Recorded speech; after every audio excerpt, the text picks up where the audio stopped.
I think my parents resent me for starting my own family. Hosted by you/Let Owen. I had something of a revelation this weekend. I'm still processing how I feel about it and considering whether I should confront my parents. Anyway, here it is. I believe my parents resent me for starting my own family.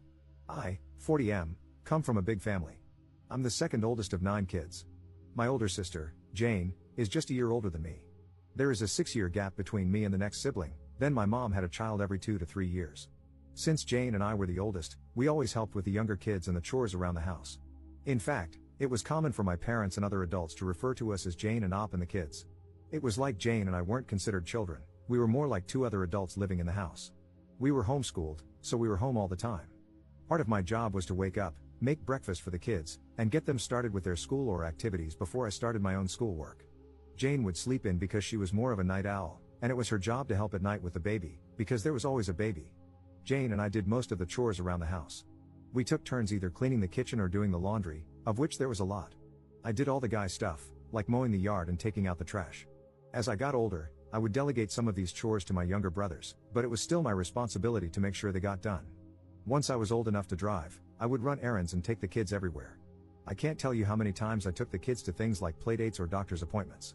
I often tucked the kids into bed and told them stories. To me, these things were just normal, but looking back, I was more like a second dad to the kids than a brother. Jane and I did have a lot of freedom as teenagers to go out with our friends, as long as the chores were done. We didn't have cell phones back then. If we wanted to go out, we would just tell our parents, and they didn't care as long as we were back by the next morning.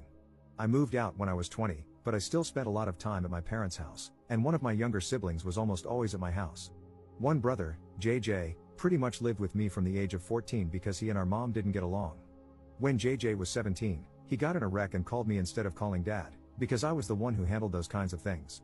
During all this time, my parents always talked about how important it was for Jane and me to help with the kids because they were so busy with their ministry.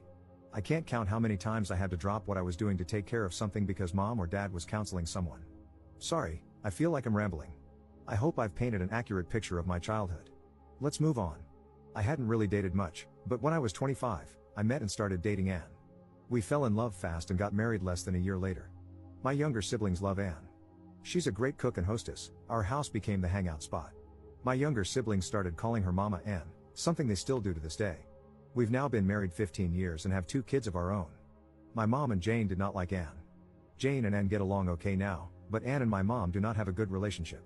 I never understood why, but I think I've finally figured out it's because they see Anne as having taken me away. As Anne and I focused on our relationship and started a family, I spent less and less time doing things for my parents. My dad liked Anne at first, but over the past few years, their relationship has soured. Throughout the years, my dad has made comments to me about keeping up my responsibilities. One time, he called me about one of the younger kids, who had gotten in a fight with my mom, and said, "You better get your brother and change his attitude. It's not okay how he treated your mom, and you are going to make him apologize." A few years ago, Anne and I set some boundaries with my parents, telling them we were not going to raise or discipline their kids. Our home is always open to my siblings, but we no longer let my parents try to use us to straighten them up. My parents have not taken this well.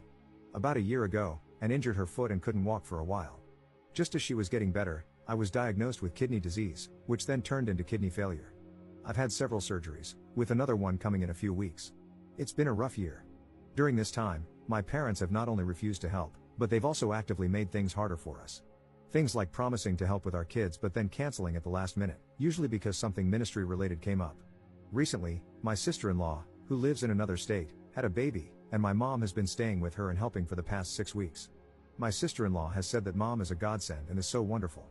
My dad has gone to help every weekend. This hurts me because my mom wouldn't give us a single night to help with our youngest when he was born. Anyway, I'm sorry this post has turned out longer than I thought it would. I needed to get some of this off my chest. This weekend, I was talking to another sister and telling her how I don't understand why mom and dad don't treat me like they do the rest of the kids, even Jane. It's like I'm not one of their children. And it just kind of hit me that they resent me for getting married, starting my own family, and leaving them to raise their own kids. Part of me is relieved to finally realize why they treat me like they do, and part of me is sad. I'm kind of scared about this upcoming surgery, and I really wish I had a parent I could talk to about it. But I don't feel like I have parents, just some people I co-parented my siblings with. Update 2 days later. Update, I spoke with my wife, Anne, about it last night. I said something along the lines of, I've realized that my parents resent me for starting my own family and not helping them as much, and that is why they treat me so differently. And I think you've been trying to gently tell me this for years, but I was too dense to get it. We were sitting in bed at the time, and she leaned over, patted me on the head, and said, "You are so pretty." I laughed for like 10 minutes. It was a great emotional release. A lot of you said she sounds wonderful, and she really is. I just can't express how much I love her. About Jane, my older sister. Jane did get married and start a family about 2 years after I did. Jane and I had a falling out and didn't speak for several years, but we're okay now, just not very close. Our falling out was more about religion than anything. She is very religious, like my parents, while I am not.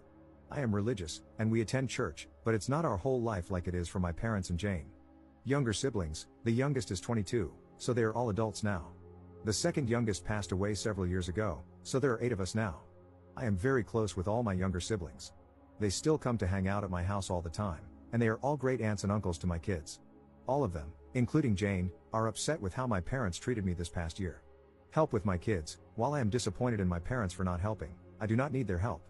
Anne and I have close friends, plus we both have siblings who help. Anne's parents live far away, but they help when they can. We really are okay and feel very blessed and loved with all the help we have received. Therapy, part of my kidney treatment plan, includes access to a therapist, and I love her. She has been great in helping me learn to live with an illness. I'm not sure if she is the right person to speak with about my parents, but I will ask her and see if she can refer someone if not. I will wait until after my surgery to bring this up, as I need to just focus on that right now. Setting boundaries. When I say my parents won't help, it's not that they say they won't help, it's that they offer to help and then either bail at the last minute or change the plan so much that it causes Anne and me a lot of stress. A few months ago, Anne was sick, and my mother offered to pick our kids up from school. It's a long story, but she kept changing things and making it very complicated. My youngest ended up being left alone for a little while, and he got scared. After that, I had a harsh talk with my parents and told them how disappointed I was in them and how I needed to focus on my health, but they were making things worse. I told them they are not allowed to take my kids anywhere, they are not allowed to just drop by my house, and, in fact, they are not even allowed to offer to help, because my mom doesn't take no for an answer and will nag until she wears me down. My parents were mad about this, but all 7 of my siblings took my side and rallied around me, so my parents have respected it so far. Going no contact. A lot of people recommended going no contact. I don't want that. I still love my parents, even though they have not been great parents. My kids love them too, and I don't want to take that away. They are good grandparents, when they show up. I don't think my parents are awful people. I think they had this vision of having a big family and a big ministry, and they just didn't realize the responsibilities they put on Jane and me. I have spoken to them in the past and expressed how it was messed up that they put so much on us as kids, and they have apologized. Putting my parents on blast at their church. Several people recommended going to their church and telling people how they have treated me. You don't understand this church. They would praise my parents for putting God and the ministry above everything else. These super religious people are crazy. I guess that's it for now. My surgery is in less than 2 weeks, so I'm going to focus on that. I'm going to put this thing with my parents on the back burner and later decide what, if anything, I'm going to do. Thanks again to everyone for your comments. It has really helped me work through some feelings. Second update 3 weeks later. Thanks to everyone who reached out and wished me a speedy recovery.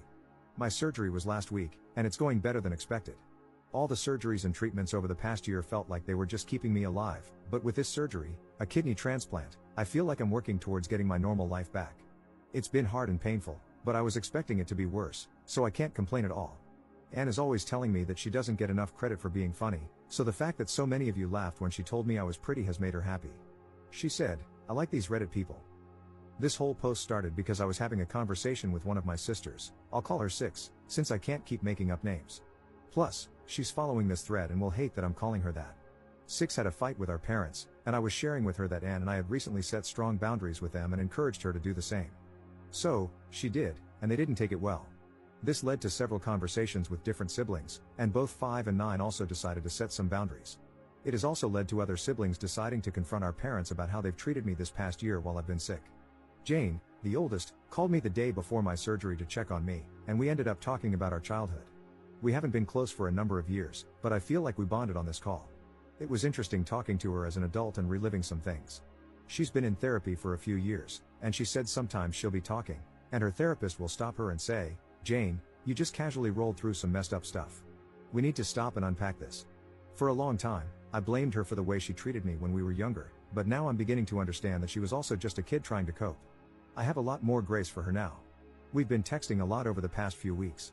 My parents did visit after the surgery, but we didn't talk about any family drama. My siblings have said they're not taking these new boundaries well at all. I hope that one day they wake up, realize that all 8 of their children are disappointed in them, and work to be better people. But I'm not holding my breath. It seems they're placing all the blame like they normally do. This is just an attack by the devil. Anne and I decided that, moving forward, we're going to continue low contact with strong boundaries. With such a large family, going no contact would be hard and create a lot of awkward situations where we'd still have to see them. We've also talked to our kids, and they've both expressed that they want to have a relationship with their grandparents. While I don't expect my parents to change, I do believe they'll respect our boundaries. My attitude toward them has also changed. I no longer feel like I owe them anything. We'll continue a relationship with them because it's what's best for my family, not because they deserve it. Lastly, I received a recommendation for a family therapist, and I have an appointment scheduled for next month. Editor's note. Op is still active on Reddit but hasn't posted anything about his family situation for a couple of years. Recently, he shared that he is dealing with issues related to his kidney and heart. We can only hope for the best for him.